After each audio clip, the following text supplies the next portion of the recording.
పాటు నివసించిన వారు పుట్టవుల గోడ మీదకెక్కి కాలగర్భలో కలిసిపోయారు. దేవుడు మనల్ని ఎందుకు బతికిస్తున్నాడు?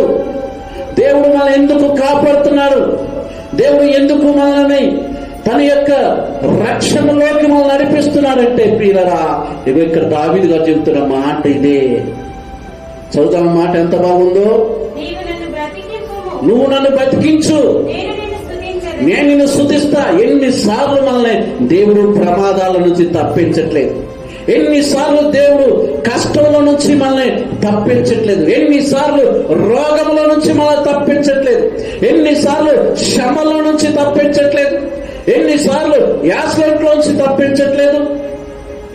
మనం వెళుతున్న ప్రయాణంలో ఎన్ని యాక్సిడెంట్లు చూస్తున్నాం. మనం వెళుతున్న మార్గంలో ఎంత యొక్క భయంకరమైన మార్గాలలో కూడా దేవుడు మనకు అండగా ఉండబట్టి మనం తిరిగి వస్తున్నాం.